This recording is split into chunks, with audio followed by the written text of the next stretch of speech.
On est le 12 avril, on sème le soja.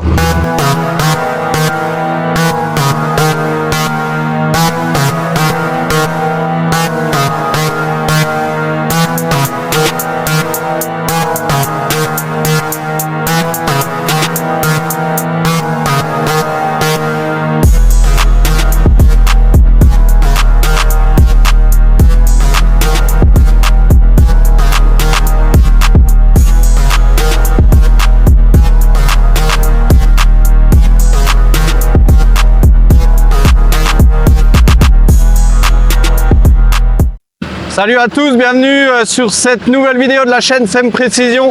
Pour ceux qui ont manqué les précédentes vidéos, notamment qui parlent de Symphony Nozzle, n'hésitez pas à aller voir la dernière vidéo, le lien dans la description. Pour ceux qui nous suivent depuis le début, vous l'avez vu, Sem Précision, c'est vraiment une entreprise qui est spécialisée dans la technique de semis, que ce soit le semis monograine, mais également le semis de céréales et tout ce qui est l'application d'engrais liquides avec des placements précis dans le sillon. Également maintenant la pulvérisation avec Symphony. Mais évidemment, on n'oublie pas le cœur du métier d'agriculteur qui est l'agronomie. Et on va faire un petit focus sur l'agronomie, sur ce qu'on fait aujourd'hui avant de présenter la machine. On est ici sur un semis de soja 00 variété Anna. On est le 12 avril, soja précoce. On est relativement tôt ici dans le secteur, dans l'est de la France pour semer du soja, mais les conditions s'y prêtent à merveille. Les températures sont bonnes, l'humidité dans le sol est bonne. Ils annoncent un petit peu de pluie dans les jours à venir, une pluie relativement chaude, pas de froid, grand froid annoncé dans les 10 jours à venir. Donc on tente le coup et on démarre les semis. On est ici sur une parcelle de l'exploitation argilo-limoneux, ACS depuis 8 ans à peu près, donc semi-direct strict. Le précédent ici c'est du blé. On avait exporté les pailles parce que l'été était très humide et pour faciliter le semis de couvert, on a décidé d'exporter les pailles pour que les sols se réchauffent et se ressuient un petit peu. On a semé les couverts courant du mois de juillet. On n'a pas fait des couverts extraordinaires, néanmoins il y avait quand même quelque chose. Et ces couverts, on les a détruits courant du mois d'octobre avec l'aide d'un rouleau à lame. Le choix de la destruction du couvert a été fait à peu près au moment où on avait une floraison avancée de toutes les espèces présentes dans le couvert. Donc le but c'était de pouvoir réintégrer un couvert avec un C/N plutôt faible dans les sols. Donc pour pas laisser les champs nus tout l'hiver, on a fait des essais de semis de seigle, orge et blé ou triticale, je sais plus, en mélange. On a tous mis ça à la volée juste avant de passer le coup de rouleau à lame. Le résultat est pas extraordinaire. On a eu beaucoup de dégâts de limaces. J'ai décidé de pas mettre d'anti-limaces à l'automne. Donc on a eu beaucoup de dégâts de limaces vu que tout ça était posé à la surface. Il y avait beaucoup de débris. Néanmoins, tout ça s'est décomposé. Il reste un petit peu d'avoine, un petit peu de seigle qui est levé, un petit peu de régras. On va gérer ça chimiquement. On a un PMG de 200 environ. J'ai décidé de semer ça à 750 000 grains hectares.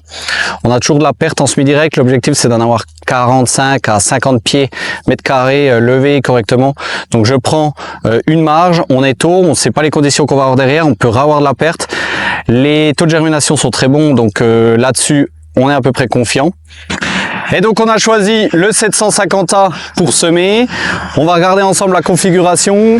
Grosso modo, on est à 155 kg/hectare. On travaille seulement sur une rangée de semis, c'est-à-dire on sème le soja à 32 cm d'interrang. On a cette année, avec la trémie frontale, de l'engrais liquide, la solution 1448, qui nous permet d'apporter un petit peu de phosphore sur la ligne de semis. Et on a à l'arrière du semoir, on va le voir, un système qui nous permet de faire de l'injection directe.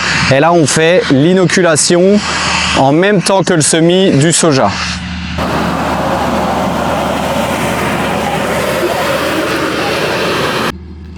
Donc le 750A réglé un rang sur deux, on voit bien qu'il y a des rangs plus profonds que les autres.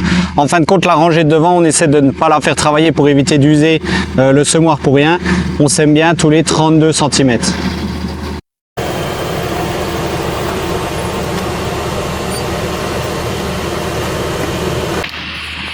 La fermeture à cran du 750A permet vraiment d'émietter la surface. Alors cette année c'est plutôt facile parce que c'est très sec. On a de l'humidité mais les conditions sont sèches. Donc on arrive à refermer vraiment très bien le sillon. Et c'est des parcelles qui ont pas mal de recul en ACS, donc avec quand même pas mal de turricules qui permet de se refermer les sillons correctement.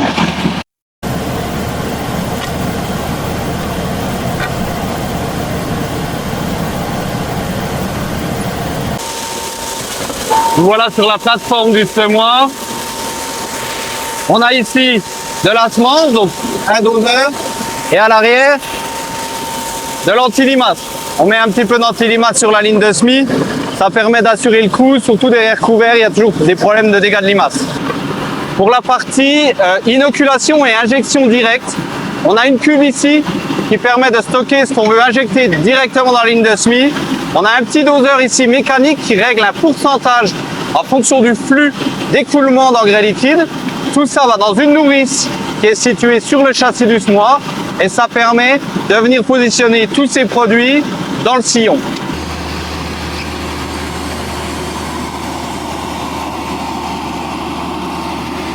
On a donc remplacé tout ce qui était système d'engrais solide. C'était très fastidieux d'emmener du granulé solide de devant jusqu'à l'arrière du tracteur. On a tout remplacé par une cuve à engrais liquide qui est assemblée et montée chez nous avec un système de remplissage rapide avec une cuve de transfert et un système de régulation avec une pompe électrique et un débitmètre électromagnétique. Comment ça marche? C'est un système qui est couplé à l'isobus Diketjon déjà présent sur le semoir et en fin de compte on vient varier la vitesse de rotation de la pompe pour gérer le débit à l'arrière du semoir. À l'arrière du semoir, l'engrais liquide arrive jusqu'à ce filtre, passe ensuite par le système d'injection directe, vient soutirer du produit dans la cuve ici et repart dans les nourrices à l'avant. Ici, on est sur un système de nourrice Wilger avec des visualisateurs transparents, des billes à l'intérieur qui nous montrent le passage du flux d'engrais. Et ensuite, on vient répartir sur tous les rangs. Et comment ça se passe à l'arrière? On a donc le tuyau qui arrive ici, qui vient ensuite avec un petit tuyau inox sur le soc et vient couler dans le sillon. En cabine, comment tout ça se présente? On a ici une caméra pour suivre correctement les niveaux de cuve du semoir. Ici, on a un autoguidage John Deere classique. Et ici, on a la gestion isobus Diketjon du semoir. On gère nos 1, 2, 3 produits. Donc, de l'anti-limace qui est ici, un produit liquide qui est ici et la semence qui est ici. On a également les capteurs de bouchage sur tous les rangs, les vitesses de turbine et les surfaces travaillées. Concernant la partie anti-limace de la petite trémie à l'arrière, qui est ici, on a ici donc un doseur CPBA qui vient d'être installé cette année, un doseur à double sortie qui permet de diviser le flux correctement en 2 circuits identiques pour aller dans chaque doseur du semoir et répartir ainsi sur les 36 rangs. Ici, on est seulement sur une rangée. On a fabriqué provisoirement un décompresseur pour voir si tout fonctionnait. Une fois que c'est validé, on mettra ça correctement en peinture pour que ce soit propre. En tout cas, ça a l'air de bien fonctionner. On a des systèmes de venturi ici qui prennent le produit du haut pour l'emmener dans chaque doseur. Et on a de l'anti-limace sur les 18 rangs à l'arrière. On arrive au bout de cette vidéo. Je voulais surtout vous faire un petit point sur la stratégie semis de soja 2025.